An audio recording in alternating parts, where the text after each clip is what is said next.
بسم اللہ الرحمن الرحیم الرحمن علم القرآن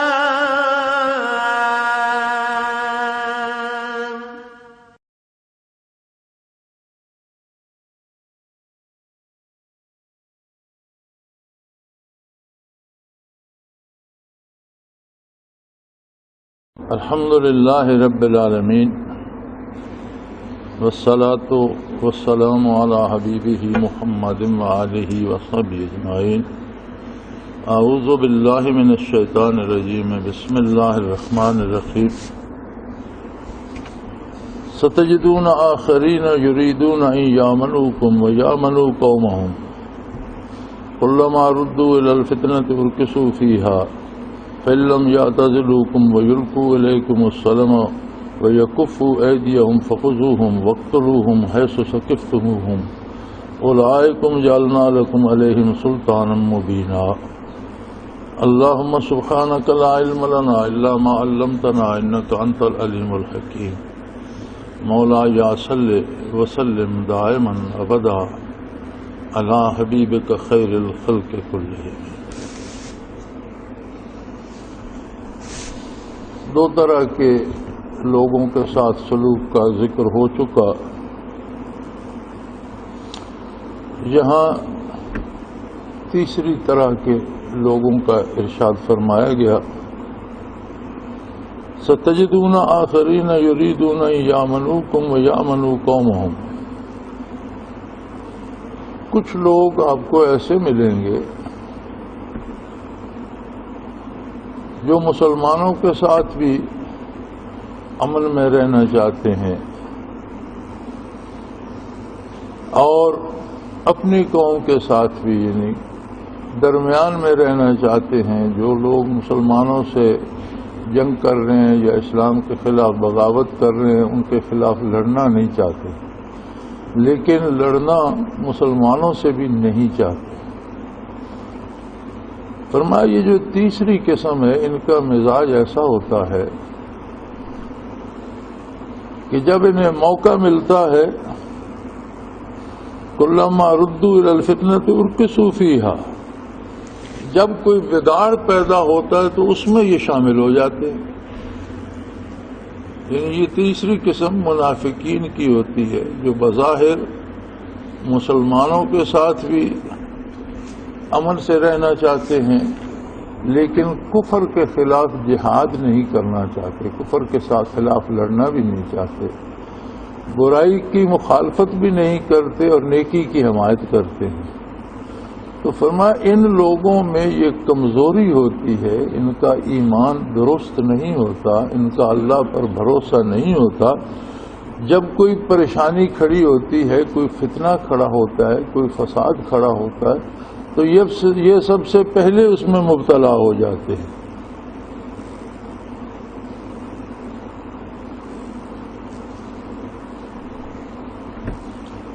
تو فرمایا ان لوگوں کا علاج یہ ہے فَإِن لَّمْ يَعْتَزِلُوكُمْ وَيُلْقُوا إِلَيْكُمُ السَّلَامَ وَيَكُفُّوا أَيْدِيَهُمْ، اگر یہ ان حرکتوں سے باز نہ آئیں، اگر یہ تم سے الگ نہ ہوں، یا تو مسلمانوں سے الگ ہو جائیں، الگ بھی نہ ہوں اور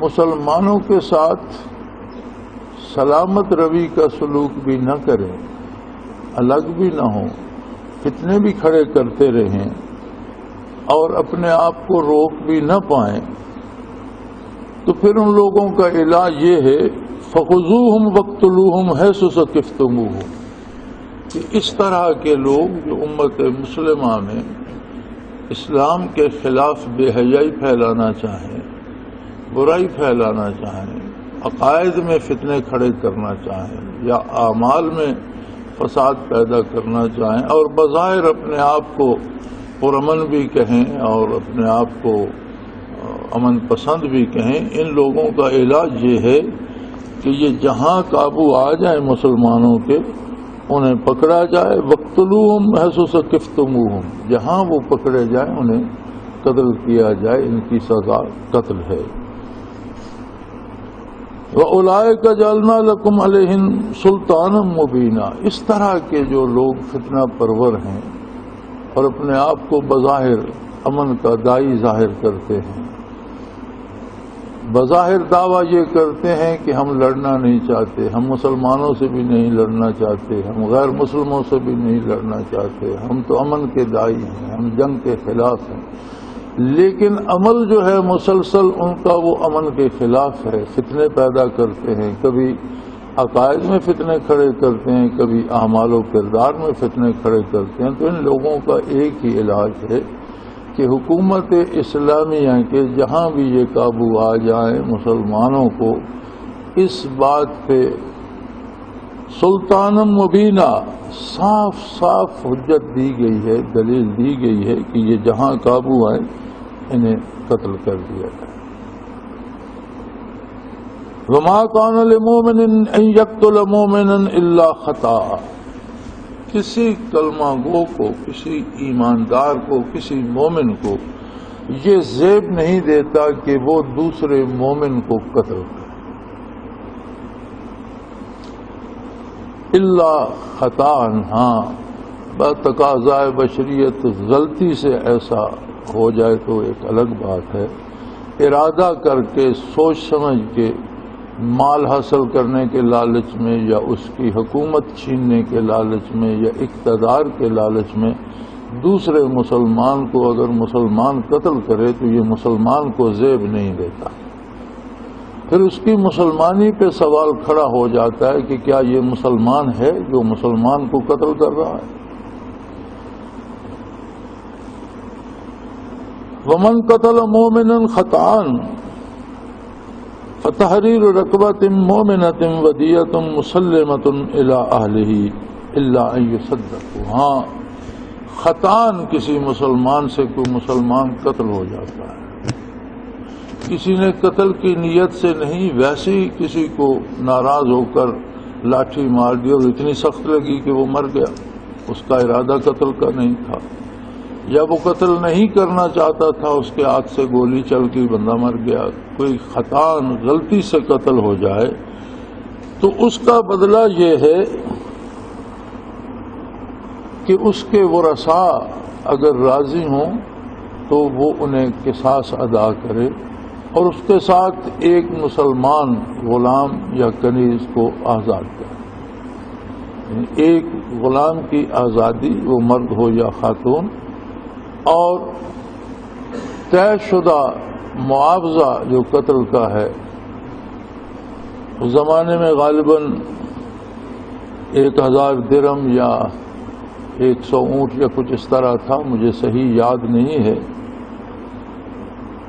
تو وہ جو قصاص کی رقم ہے وہ اس کے ورثاء کو ادا کرے اگر غلطی سے اس سے حادثاتی طور پر مسلمان سے مسلمان قتل ہو گیا ہو۔ ہاں اس کے ورثاء کو، مقتول کے ورثاء کو حق ہے کہ اگر وہ قصاص نہ لینا چاہیں فی سبیل اللہ معاف کر دیں، اللہ ان یصدقوا، اگر وہ معاف کر دیں صدقے کے طور پر اللہ کی رضا کے لیے تو اور بات ہے۔ فَإِنْ كَانَ مِنْ قَوْمٍ عَدُوٍّ لَكُمْ وَهُوَ مُؤْمِنٌ فَتَحْرِيرُ رَقْبَةٍ مُؤْمِنَةٍ، بعض اوقات یہ ہوتا ہے کہ کسی کافر قوم میں کوئی مسلمان ہے، تمہاری دشمن قوم میں کوئی شخص با ایمان ہے، مسلمانوں کو اس کی خبر نہیں، یا وہ غلطی سے مقابلے میں مارا گیا یا نادانی سے قتل ہو گیا، کیونکہ دشمن قوم کا فرد تھا تو مسلمانوں کے ہاتھوں قتل ہو گیا، لیکن وہ مومن اور بعد میں تصدیق ہو کہ بندہ مومن تھا، فتحریر رقبۃ مومنہ، پھر ایک مسلمان غلام کو یا کنیز کو آزاد کرنا اس کا معاوضہ ہوگا۔ وَإِنْ كَانَ مِنْ قَوْمٍ بَيْنَكُمْ وَبَيْنَهُمْ مِيثَاقٌ فَدِيَّةٌ مُسَلَّمَةٌ إِلَىٰ أَهْلِهِ وَتَحْرِيرُ رَقْبَةٍ مُؤْمِنَةٍ، پھر یہ بھی ہو سکتا ہے کہ اس قبیلے اور مسلمان حکومت کے درمیان معاہدہ ہو امن کا، لیکن وہ مسلمانوں سے غلطی سے مارا جائے ان کا کوئی بندہ، تو اس کے بدلے قصاص بھی دینا پڑے گا اور مسلمان غلام یا کنیز کو آزاد بھی کرنا ہوگا۔ فمن لم یجد فصیام شہرین متتابعین، اور اگر کوئی غلام آزاد نہیں کر سکتا تو پھر وہ متواتر 2 مہینے روزے رکھے۔ متتابعین متواتر، اس میں یہ ہے کہ اگر وہ 2 مہینے کے روزے شروع کرتا ہے، درمیان میں بیمار ہو جاتا ہے، چھوٹ جاتے ہیں، تو دوبارہ پھر جب شروع کرے گا تو 2 مہینے پورے کرے گا، کیونکہ ان میں تواتر شرط ہے۔ جو توبہ کے لیے غلطی سے قتل ہو جانے کے بدلے میں اللہ سے مغفرت کے لیے رکھے گا، ان میں 2 مہینے شرط ہے۔ ہاں اگر کسی عورت سے ایسا ہو جائے اور وہ روزے رکھ رہی ہو تو درمیان میں جو فطری انقطاع آ جاتا ہے، اگر وہ آ جائے تو وہ شمار نہیں ہوگا، وہ اس کا تواتر ہی شمار ہوگا، کیونکہ وہ انسانی بس سے باہر ہے۔ توبۃ من اللہ، یہ اس لیے ہے کہ اللہ کریم کی مغفرت تلاش کی جائے۔ اسلام نے انسانی جان کی اہمیت کو بہت زیادہ اور بڑی تاکید سے واضح فرمایا ہے، اور یہ تصور ہی باطل قرار دیا ہے کہ مومن کسی لالچ میں، اقتدار میں، دولت کے لالچ میں، جائیداد چھیننے کے لالچ میں یا اس کی حکومت چھیننے کے لالچ میں کسی کو قتل کرے گا۔ اب یہ جواب تو اللہ کریم کے نزدیک دینا پڑے گا کہ دنیا میں جسے اقتدار نصیب ہوا اس نے دوسروں کے ممالک پر قبضہ کرنے کے لیے، ان کی دولت چھیننے کے لیے لاکھوں لوگوں کا خون بہایا، اور مسلمان حکمرانوں نے بھی مسلمانوں کا قتل عام کیا، یا آج تک بھی مسلمان حکومتیں طول اقتدار کے لیے یا کفار کو خوش کرنے کے لیے مسلمانوں کا قتل عام کر رہی ہیں۔ اس کا حساب تو عند اللہ ہوگا اور ہر ایک کا ہوگا، ہر ایک کو دینا ہوگا۔ لیکن اسلام میں ارادتاً مومن کو قتل کرنے کا کوئی تصور نہیں، حتیٰ کہ غیر مومن بھی، کافر بھی اگر فساد پیدا نہ کرے، ظلم نہ کرے، زیادتی نہ کرے، امن سے رہنا چاہے تو اس کے قتل کا بھی کوئی جواز نہیں۔ وَقَانَ اللَّهُ عَلِيمًا حَكِيمًا، اللہ کریم خوب جانتے ہیں کہ کس شخص نے کس ارادے سے، کس نیت سے کون سا کام کیا ہے، کیا کام کیا ہے۔ وہ حکیمہ، اور وہ دانا تر ہے۔ اس کی حکمت کا تقاضا ہے کہ اس نے لوگوں کو عمل کرنے کی فرصت دی، وہ کسی کی روزی بند نہیں کرتا، سانسیں نہیں چھینتا، کسی کے عیوب اچھالتا نہیں ہے، لیکن اس کا یہ مطلب نہیں ہے کہ وہ جانتا نہیں ہے، وہ علیم ہے، وہ جانتا ہے سب کچھ، اور اس نے اپنی حکمت کے تابع ایک معین وقت کر دیا ہے جس وقت سب کو سب کے روبرو حساب دینا پڑے گا۔ لیکن اگر کوئی جان بوجھ کر بندے مومن کو قتل کرتا ہے، وَمَن يَقْتُلْ مُؤْمِنًا مُتَعَمِّدًا، کوئی شخص اپنے اقتدار کے لیے، دولت کے حصول کے لیے، کسی دنیاوی لالچ کے لیے جان بوجھ کر مسلمانوں کو قتل کرتا ہے، فَجَزَاؤُهُ جَهَنَّمُ خَالِدًا فِيهَا، تو اس کی جزا جہنم ہے جس میں وہ ہمیشہ ہمیشہ رہے گا۔ اب یاد رکھیں، یہ خلود فی النار جو ہے یہ ایمان کے ساتھ نہیں ہو سکتا، یہ صرف کفر کے لیے۔ مومنین اگر گناہگار بھی ہوں گے، پہلی بات تو یہ ہے کہ وہ مومنین جو خلوص دل سے اللہ کی رضا کے لیے کوشاں رہتے ہیں، اور وہ تقاضائے بشریت ان سے بھول چوک ہو جاتی ہے، اللہ کی مغفرت بہت وسیع ہے۔ پھر انبیاء کی شفاعت ہے، نبی کریم صلی اللہ علیہ وسلم کی شفاعت ہے، نیک اعمال شفاعت کریں گے، تلاوت قرآن شفاعت کرے گی، روزہ شفاعت کرے گا، نماز سفارش کرے گی، نابالغ بچے فوت ہونے والے والدین کے لیے تقاضا کریں گے کہ میرے والدین کو میرے ساتھ بھیجا جائے۔ تو بے شمار مشائخ، اولیاء اللہ، صلحاء، شہداء، اللہ کے نیک بندے بدکاروں کے سفارشی بھی ہوں گے، ان کے جن کا ایمان باقی ہے لیکن ان سے خطا ہو۔ اس کے باوجود بھی اگر کسی کو ان سب مراحل سے گزر کر بھی اس کے گناہ دوزخ لے گئے تو بقدر گناہ کے دوزخ میں سزا پائے گا، آخر دوزخ سے رہا ہو جائے گا۔ ایمان کا تقاضا یہ ہے کہ اسے جنت میں پہنچائے گا۔ جس کے لیے خلود فی النار کی وعید آتی ہے کہ یہ جہنم میں ہمیشہ رہے گا، تو اس کا مطلب یہ ہے کہ اس میں سے ایمان ختم ہو جاتا ہے۔ یعنی اگر کوئی شخص کلمہ گو کی جان کی پرواہ نہیں کرتا، بے دریغ مسلمانوں کو قتل کرتا ہے، جس طرح آج کل ہو رہا ہے کہ مساجد میں نمازیوں کو شہید کیا جا رہا ہے، بازار میں غریب مفلس کاروباری لوگوں کو مارا جا رہا ہے، غریبوں کو مارا جا رہا ہے، سودا خریدنے والوں کو مارا جا رہا ہے، خدا جانے مارنے والوں کا مقصد کیا ہے؟ قتل ہونے والا نہیں جانتا مجھے کس نے قتل کیا، کیوں قتل کیا، اور قتل کرنے والے کو بھی یہ خبر نہیں کہ میں نے جو بم پھوڑا ہے اس سے کون مرا، وہ کون آدمی تھا، اس کا نام کیا تھا، اس کا پیشہ کیا تھا، مقصد یا اس نے پیسے لے کر بم پھوڑا ہے یا کچھ اس کی اور دنیاوی کوئی خواہشات ہیں، چونکہ اللہ کا حکم تو ایسا ہے نہیں۔ تو اس طرح کے لوگوں کا ایمان پر مرنا جو ہے وہ خطرے میں پڑ جاتا ہے۔ ایسے لوگ عموماً کفر پر مرتے ہیں، تبھی خلود فی النار ان کے لیے آیا ہے کہ جہنم میں ہمیشہ رہیں گے۔ وغضب اللہ علیہ ولعنہ وعد لہ عذابا عظیما، نہ یہ کہ صرف جہنم میں ہمیشہ رہیں گے، اللہ کے غضب کا شکار ہوں گے اور اللہ کی لعنت ہوگی ان پر، اور اللہ نے ایسے لوگوں کے لیے بہت بڑے بڑے عذاب تیار کر رکھے۔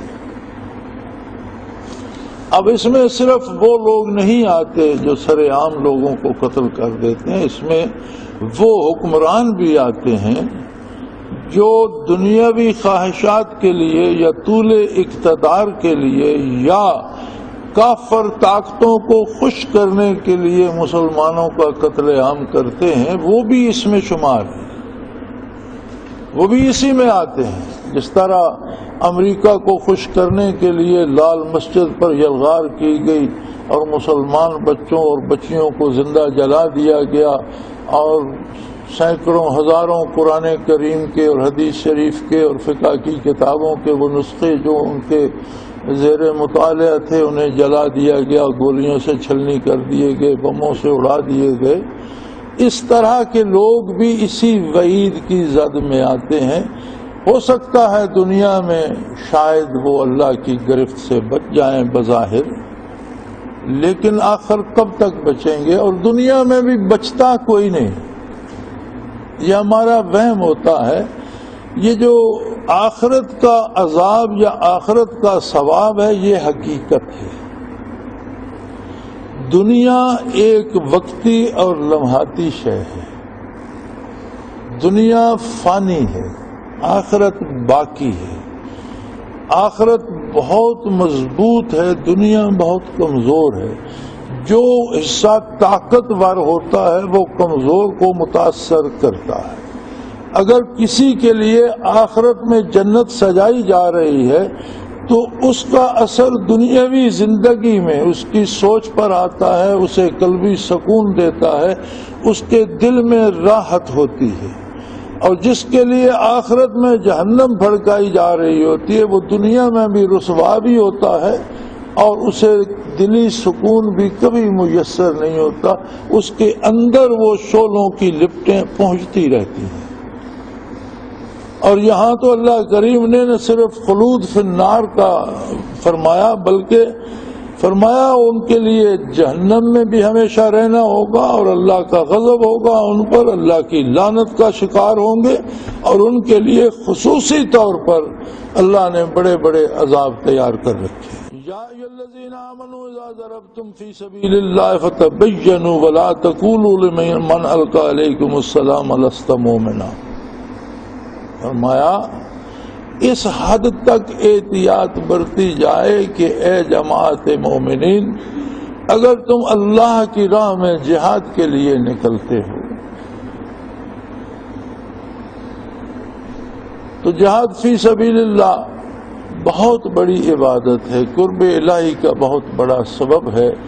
اگر غرض اللہ کی رضا اور ظلم کو روکنا مقصود ہے، جہاد سے مراد ظلم کو روکنا اور قیام امن ہے، اور اللہ کے حکم کے مطابق کیا جائے تو فرمایا اس میں بھی فتبینوا، جہاد میں بھی اندھا دھند لوگوں کو قتل نہیں کیا جائے، فتبینوا تحقیق کر لی جائے گی کہ سامنے جو ہے وہ کافر ہے یا مومن ہے، وہ واقعی ظلم کر رہا ہے یا خواہ مخواہ اس کو کسی کے کہنے پر یا کسی کی غلط خبر پر اس کے خلاف کارروائی ہو رہی ہے۔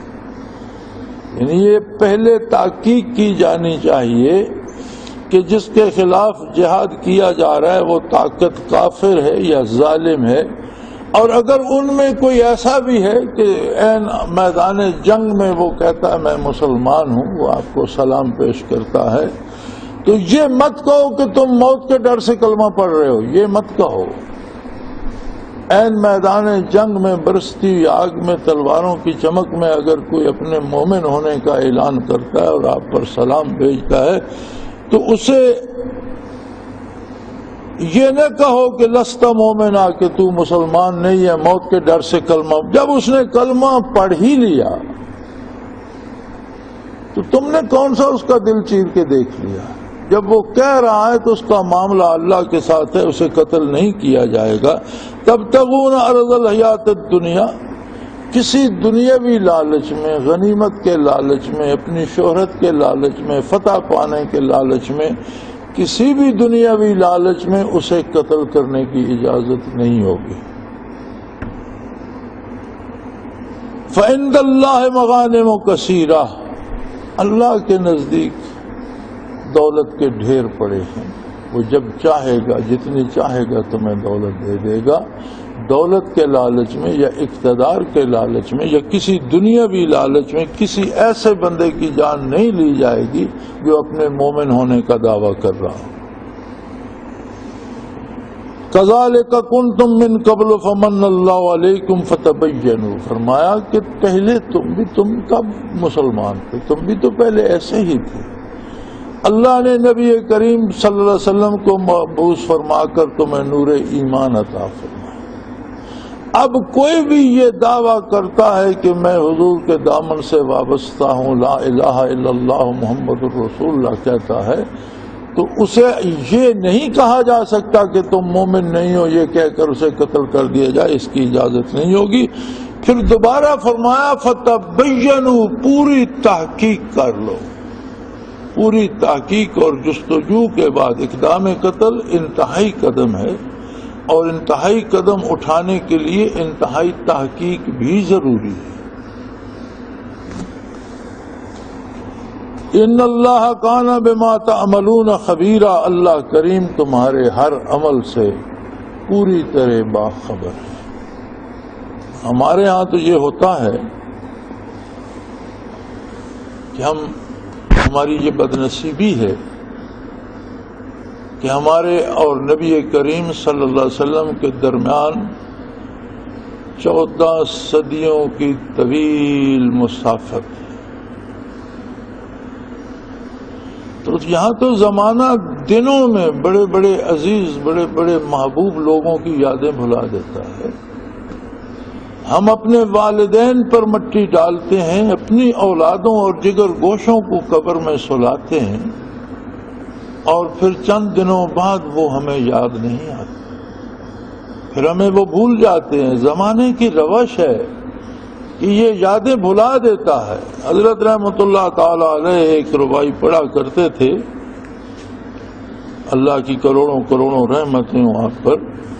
کننا کا زوج حمامت فی ایکت متمتعین بصحت و شبابی دخل الزمان بنا وفرق بیننا ان الزمان مفرق الاحباب. کہ ہم تو کبوتروں کے جوڑے کی طرح پیار محبت سے, کننا کا زوج حمامت, جس طرح کبوتروں کا جوڑا مل جل کر بڑے پیار سے رہتا ہے, ہم تو اس طرح اپنے گھر میں اپنے آشیانے میں مقیم تھے. متمتعین بصحت و شبابی, زمانہ شباب کا تھا, نعمتیں اللہ نے دے رکھی تھیں, دلوں میں محبت تھی اور بڑے پیار سے جی رہے تھے. دخل الزمان بنا وفرق بیننا, زمانہ درمیان میں آ گیا اور اس نے ہمیں الگ کر دیا. ان الزمان مفرق الاحباب, یقیناً زمانہ دوستوں کو دوستوں کی یادیں بھلا دیتا, دور کر دیتا. ہمارے درمیان 14 صدیوں نے آ کر ہمیں اس نعمت عظمیٰ سے بہت دور کر دیا اور محبت پیغمبر صلی اللہ علیہ وسلم کا درد ہمارے دلوں سے چھین لیا. ہمارے سینے کٹھور ہو گئے, سخت ہو گئے, دل پتھر بن گئے. ہم مسلمانوں کو بھی وقتی فائدے کے لیے ذبح کر دیتے ہیں, بم سے اڑا دیتے ہیں, گولی سے تباہ کر دیتے ہیں. اور اب تو عالم یہ ہے کہ خطرہ یہ ہے کہ ہم سے وہ آخرت کا تصور بھی ضائع ہو رہا ہے. ہم اگر اپنے آج کے رویوں کو دیکھیں تو ایک عام آدمی سے, ایک عام دیہاتی سے لے کر ایک عام دکاندار سے لے کر حکمرانوں تک آخرت کا تصور نہیں ہے. ہر بندہ اس کوشش میں ہے کہ میں دوسرے سے کچھ دنیاوی چیزیں, دنیاوی فائدہ حاصل کر لوں, جھوٹ بول کر, چوری کر کے, زبردستی. ہمارے یہاں یہ بڑا کاروبار ہے کوئلے کا, کوئی ضمانت نہیں دے سکتا کہ آپ جس کی قیمت دے رہے ہیں آپ کو اسی کوالٹی کا مال ملے گا. آپ جتنے کی قیمت دے رہے ہیں اتنا مال پورا ہو. دکانوں پہ جائیں, میں نہیں سمجھتا کہ ہمارے ملک کے دکانداروں میں شاید کوئی 1-2% ایسے ہوں جنہوں نے حج نہ کیا ہو, ورنہ یہ تجارت پیشہ لوگ اکثر حاجی ہیں, اور سال میں کئی ایسے ہیں جو ہر سال یا سال میں کئی مرتبہ عمرے پہ جاتے ہیں. کیا کوئی ایک آپ ایسا بتا سکتے ہیں کہ جو قیمت کہہ دے وہ قیمت دے کے وہ چیز لے لی جائے, وہ مسلمان ہے, وہ حاجی ہے, وہ نماز پڑھتا ہے, داڑھی رکھی ہوئی ہے, اس نے صحیح بتایا ہوگا, اس سے جھگڑا کرنے کی ضرورت نہیں ہے. کوئی ایک بندہ پورے ملک میں.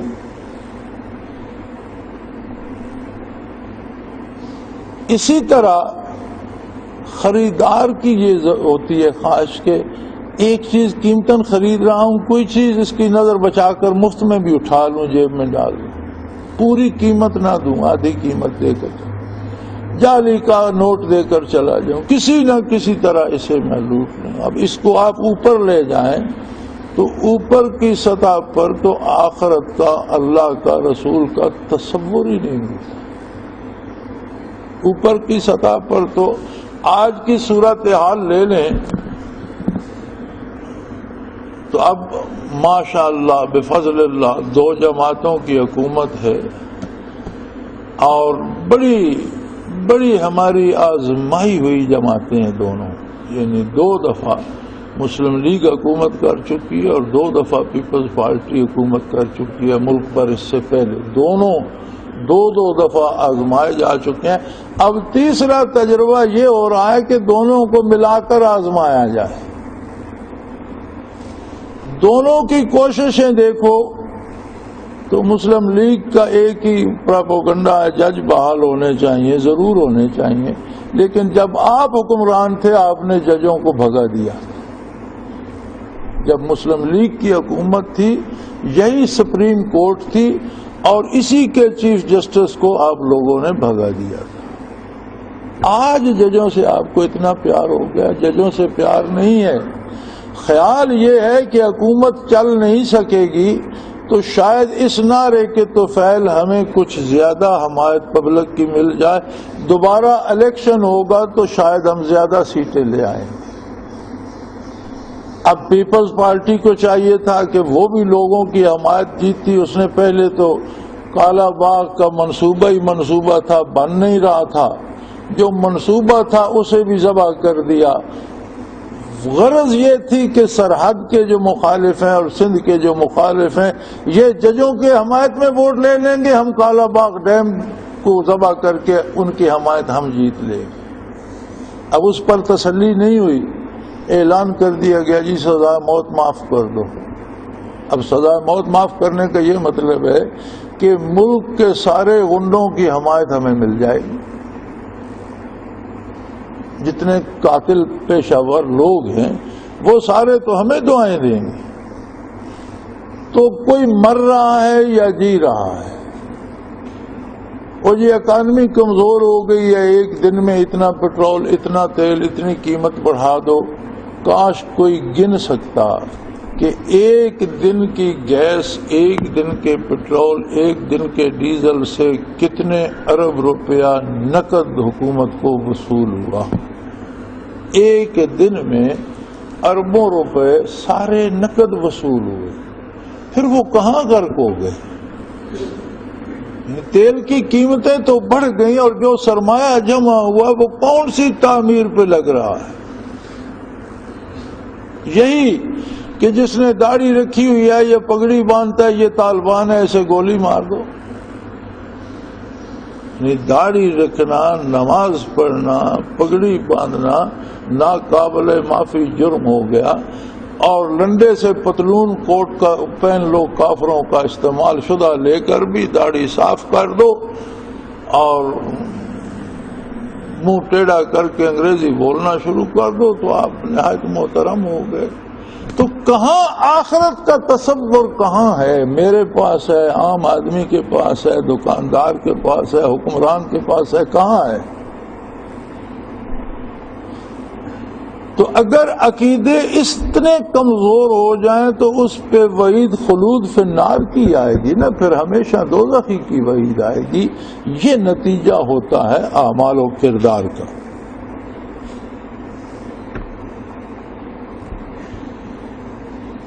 لا يستوي القاعدون من المؤمنين غير اولي الضرر والمجاهدون في سبيل الله باموالهم وانفسهم فضل الله المجاهدين باموالهم وانفسهم على القاعدين درجة وكلا وعد الله الحسنى وفضل الله المجاهدين على القاعدين اجرا عظيما درجات منه ومغفرة ورحمة وكان الله غفورا رحيما۔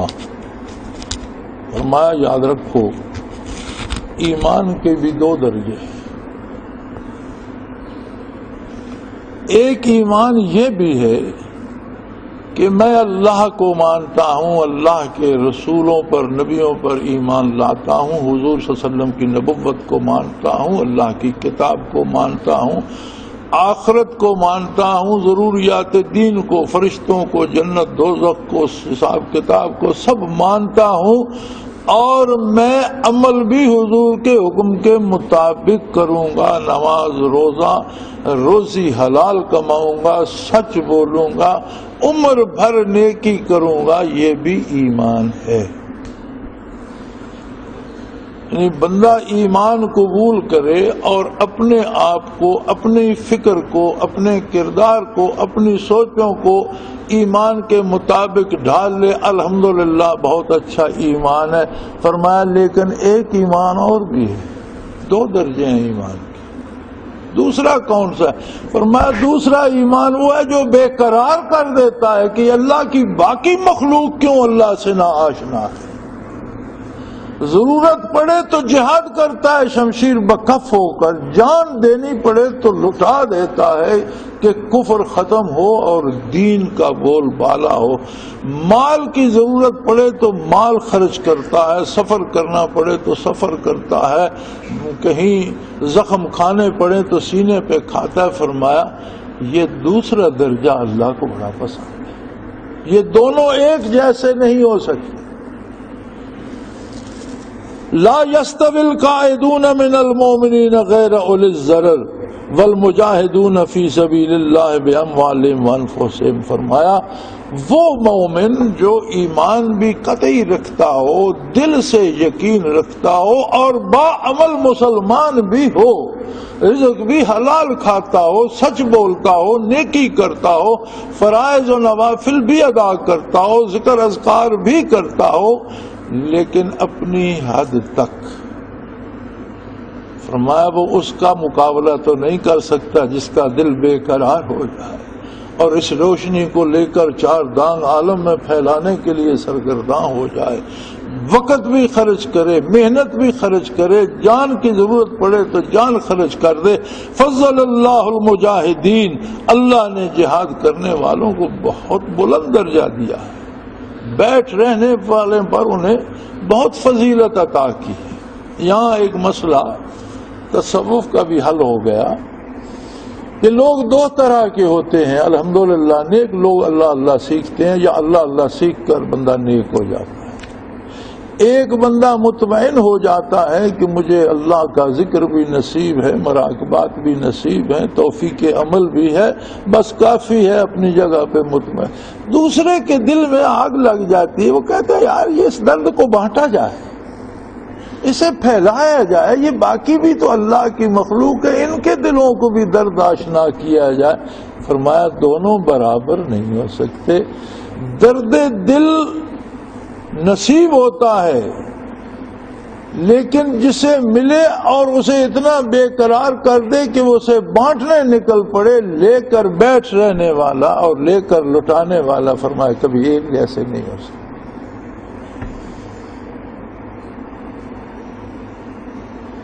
فضل اللہ المجاہدین باموالہم وانفسہم علی القاعدین درجہ.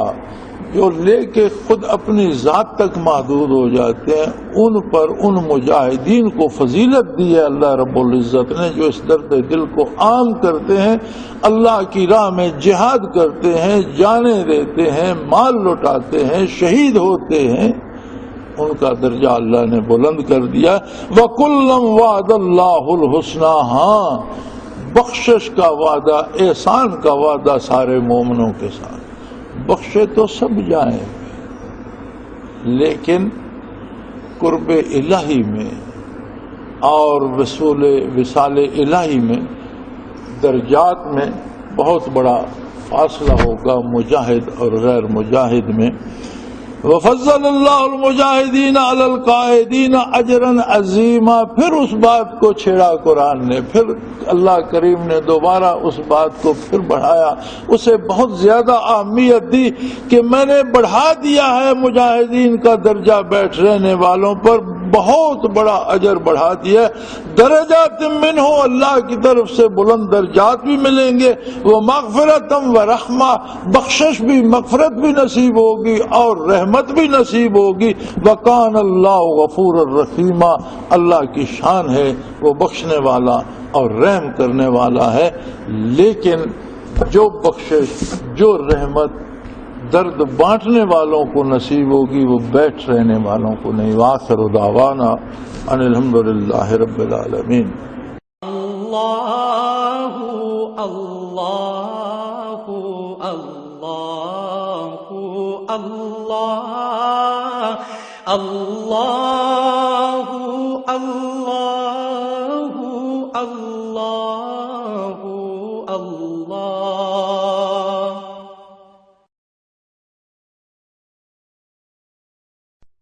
حضرت امیر محمد اکرم آوان مد ذلہ العالی دارالعرفان منارہ ضلع چکوال میں سالہ سال سے قرآن و حدیث کے اوپر خطابات کر رہے ہیں اور سلسلہ نقشبندیہ اویسیہ کے مطابق لوگوں کو ذکر الہی کی تربیت دے رہے ہیں.